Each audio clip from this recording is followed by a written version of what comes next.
necesita construir una alternativa de esta índole, como un mensaje de paz, como un mensaje para iniciar la construcción de un Estado realmente democrático, realmente de integración de todos los peruanos.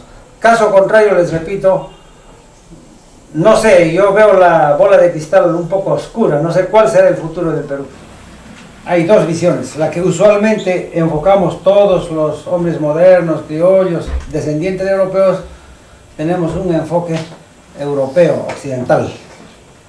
Hay otro enfoque indígena de los pueblos originarios sobre esa misma realidad. Entonces son dos tipos de enfoques. Vamos a hacer estos gráficos desde el enfoque indígena, como un mensaje de integración de todo lo que hemos asimilado de Occidente y de todo el mundo. Porque la civilización andina es una civilización incluyente, no es excluyente como otras culturas. Es una idea, es un mensaje, una ideología complementarista, no es de oposición como en otras culturas. Y es una cultura de reciprocidad. Todo esto va orientado a lograr el bienestar general, que en quechua se llama el Allincausay. Es una ideología totalmente diferente, eso es bueno tener bien en claro. No es la ideología liberal o neoliberal que viene de Occidente. No es tampoco la ideología socialista marxista que también viene de Occidente.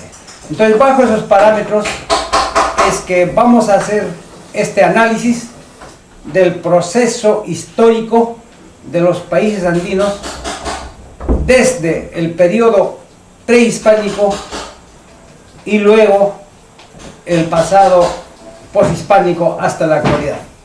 Un hecho histórico, un referente histórico que quebró la historia del Perú y de los países andinos. Si no tenemos en cuenta ese hecho histórico, no vamos a poder explicar las ideas, porque la parte principal de esta metodología de explicación es ese hecho histórico, la conquista española, o la invasión española, como lo llaman algunos. Necesariamente debemos tomar ese referente como un hito principal para poder comprender estos problemas. Si no lo hacemos así, nuestros análisis, nuestros estudios no van a estar debidamente sistematizados. Entonces, comenzamos diciendo que en el periodo prehispánico, es decir, antes de ese referente histórico principal, en el Perú hubo un proceso de desarrollo autónomo sobre sus propias estructuras políticas, económicas, sociales y culturales que habían surgido de una dinámica interna, sin ninguna influencia exterior. En lo político tenía una organización política muy avanzada.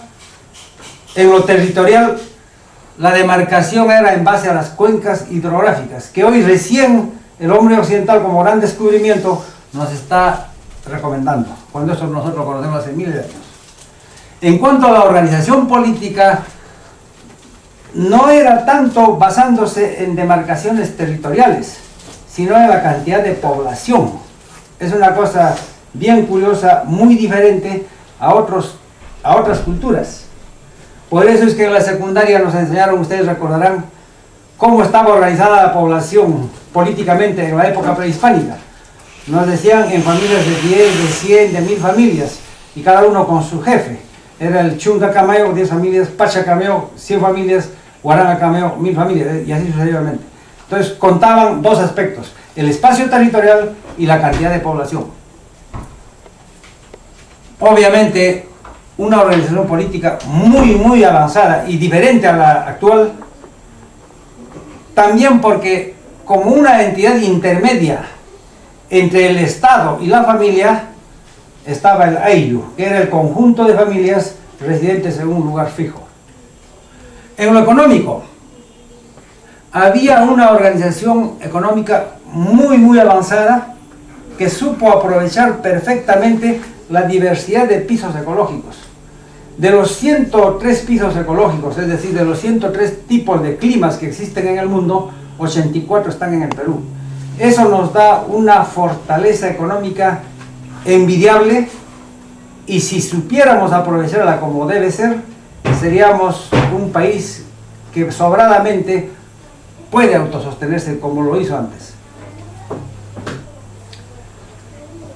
No es una economía de subsistencia como nos hacen ver los economistas occidentales hasta ahora.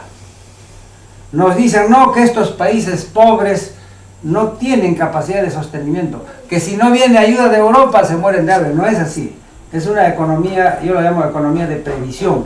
Y ese tipo de economía es propia de los países de escenarios adversos, donde el hombre tiene que saber prevenir épocas de sequías, épocas de terremotos, lluvias, inundaciones, heladas. El Perú es el país más diverso y más adverso del mundo. Entonces, de acuerdo a eso, está formada la cultura, la personalidad de los peruanos hasta ahora, ¿no? En lo social, no había discriminación racial, étnica ni cultural. No había discriminación social por diferencia de clases. No había esa lucha entre ricos y pobres. Era otro tipo de sociedad. No había discriminación racial porque las razas eran más o menos homogéneas, todos de piel cobriza, aunque de diversas etnias. Pero ninguno se creía superior al otro. Los huancas no se creían superior a los cusqueños, o los cusqueños o los quechuas contra los chancas, no, o contra los aymaras, o contra los ashánicas. Todos eran urunas y no había ese problema de la discriminación. En lo cultural, todos sabemos que hemos tenido un gran avance cultural de todas las ciencias. Hoy el mundo admite que somos una de las 6 altas civilizaciones del mundo, a la par con la cultura oriental, la cultura indostana, la cultura islámica, la occidental o europea y la andina con la maya. No hay otras. Muestra de ese desarrollo, está demostrado que todas las ciencias se desarrollaron enormemente. El derecho o la ciencia jurídica fue una ciencia muy avanzada, porque no se puede imaginar una sociedad de 10 o 15 millones de habitantes sin unas normas, sin un sistema jurídico que regule la vida civilizada, la vida en paz de la sociedad. En la medicina ya sabemos, está descubierto, está demostrado que había trepanaciones in vivo, hacían operaciones cerebrales de alta cirugía que hoy todavía no se ha logrado. Otro ejemplo, en arquitectura, en ingeniería, Machu Picchu no es una obra de salvajes, es obra de mucho avance científico. Bueno, todo este proceso de desarrollo obviamente dio como resultado una clase gobernante que había surgido desde las propias bases, y que estas bases veían en su clase gobernante el reflejo de lo que son ellos, lo que les daba legitimidad para gobernar. Entonces, en el último periodo panandino es la clase gobernante de los incas. Todo este proceso de desarrollo por propio impulso, autónomo, independiente, como lo llamemos, se trunca bruscamente con la conquista española para pasar a un nuevo proceso de desarrollo dependiente, primero de España y luego de los países del primer mundo, tal como vamos a seguir graficando.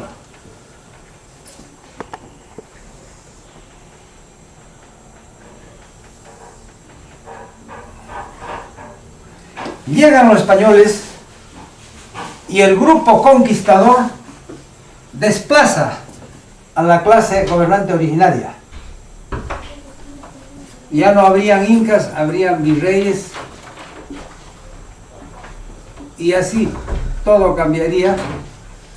Y los españoles comienzan a construir en los territorios invadidos un Estado occidental con estructuras,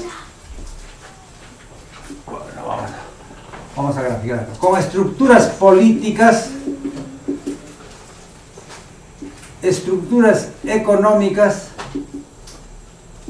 estructuras sociales y estructuras